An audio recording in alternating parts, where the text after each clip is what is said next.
अहो माझ्या मुलीचं लग्न आहे आणि कुठल्याही गोष्टीची कमतरता अजिबात राहणार नाही. या लग्नाची संपूर्ण जबाबदारी ना कोल्हापुरातल्या एका मोठ्या इव्हेंट मॅनेजमेंट कंपनीला दिली आहे. हो नाही या तुम्ही या, आवर्जून या लग्नाला वाट बघतोय मी. ठीक आहे ठेवतो. श्रावणी, आता 2 दिवसात तुझं लग्न होईल आणि तू माझ्यापासून कायमची दूर होशील. कधी वाटलं नव्हतं ग तू या घरातून जाताना माझ्या डोळ्यामध्ये अश्रू येतील, पण आता असं वाटतंय की तुझी पाठवणी करताना मी स्वतःला नाही सावरू शकणार. बाबा, ॲक्च्युली मला एका महत्त्वाच्या विषयावर तुमच्याशी बोलायचं होतं. काय झालं? काही टेन्शन आहे?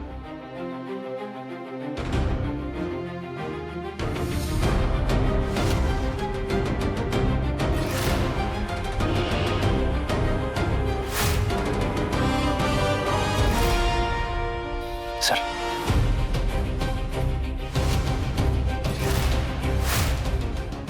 रुद्र तुझ्याशी असा वागला? नाही श्रावणी, तुझा काहीतरी गैरसमज झाला असेल.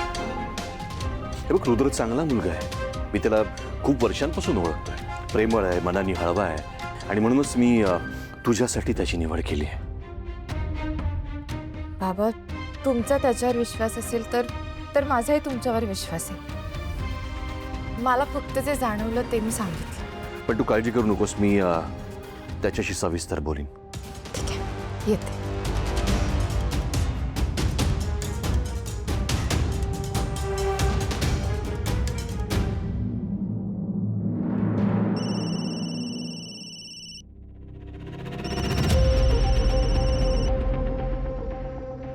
बोला आत्या.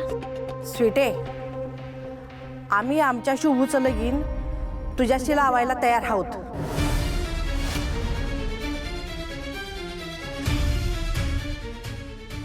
एक नंबर, एक नंबर.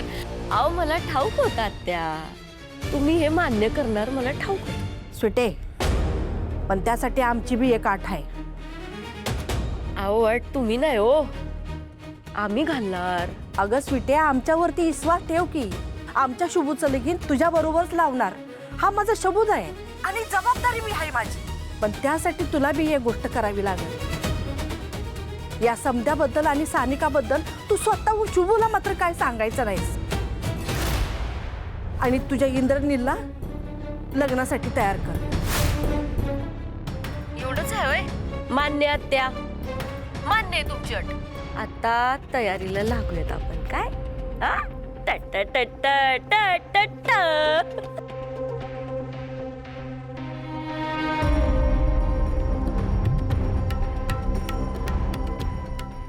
हा तर एवढी पोट तिडकीनं सांगायला म्हणजे तिच्यावर विश्वास ठेवला पाहिजे मी. पण एक नंबर, माझं शुभूचं लग्न फिक्स. अंबा माता की जय, दुर्गा माता की जय. हो हो, हवा कोणाच्या बी घरात काय घुसायला असं तुम्ही कोण आहे? अण्णा, तुम्ही काय बोलायलाय? तुम्ही स्वतःच्या पोरगाला विचारायला लागलाय. शुभ आहे मी. शुभू तू? आणि ही असली कापड का घातलीस? दाढी बिडी का वाढवलीस?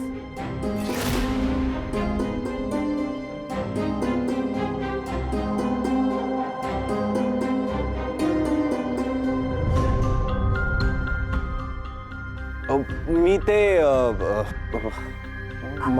शुभू, अरे काय लपवायलायस आमच्यापासनं? शुभू, तुला आमची शपथ आहे, खरं खरं सांग काय करायलायस ते?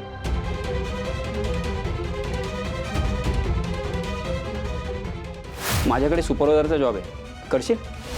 हे पैसे ठेव. अरे आत्ताच्या आत्ता जाऊन तुझ्या त्या घर मालकाला दे आणि डिपॉझिट म्हणून. तुला जर पहिल्या दिवशी काम करायचं नसेल ना तर ॲडव्हान्सचे पैसे घेतले ते परत आणून दे ऑफिसमध्ये आणि मग जा हवं तिथे.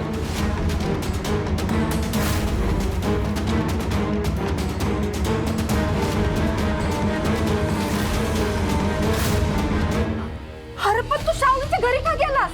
तुला तिथं कोणी ओळखलं असतं तर केवढ्यात पडलं असतं बाबा ते. आई तसलं काही बी नाही होणार आहे. म्हणून मी वेश बदललाय ना.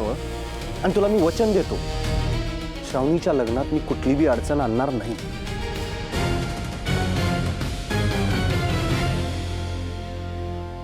शुभू, मला तुझ्याकडनं अजून एक वचन पाहिजे. अजून एक वचन? होय, काय? तुझं लग्न माझ्या सांगण्यानुसारच होईल. मी ठरवलेल्या पोरीशीच तुला लग्न करावं लागल. बघ आई, मला काय म्हणायचं ते तुला नको असेल तर ती नोकरी सोड की, पण त्या श्रावणीच्या घरी जायची काय बी गरज नाही. तुला दुसरी नोकरी मिळेपर्यंत मी काहीतरी बघतो. पाहिजे तर मी माझं मंगळसूत्र विकतो. पण आई, काय बडबडतीयस तू? बघ, जोपर्यंत शुभू जिवंत ना, तुला मंगळसूत्र ऐकायची वेळ येणार नाही आणि मी येऊ बी देणार नाही.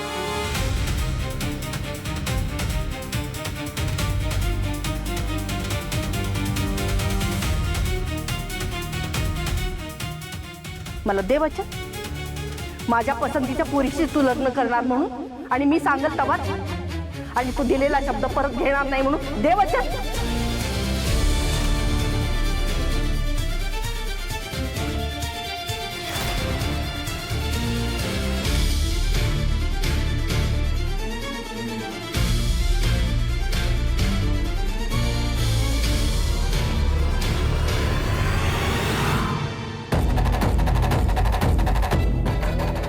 मी तुला वचन देतो, तू म्हणाल त्या पोरी बरोबर म्हणाल तवा मी लग्न करणार, आणि मी माझा शब्द मागे नाही फिरवणार.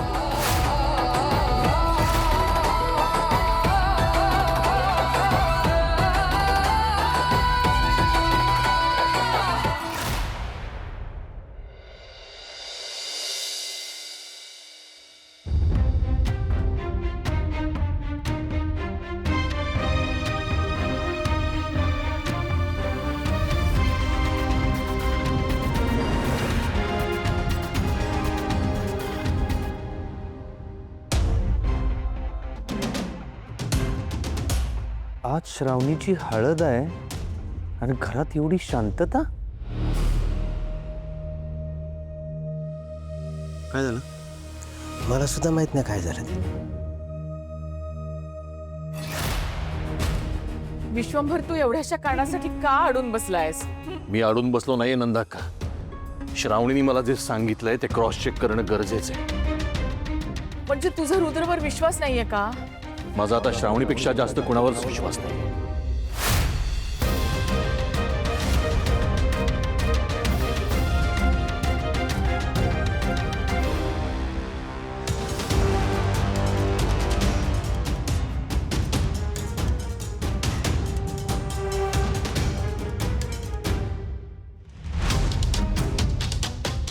ये रुद्र ये.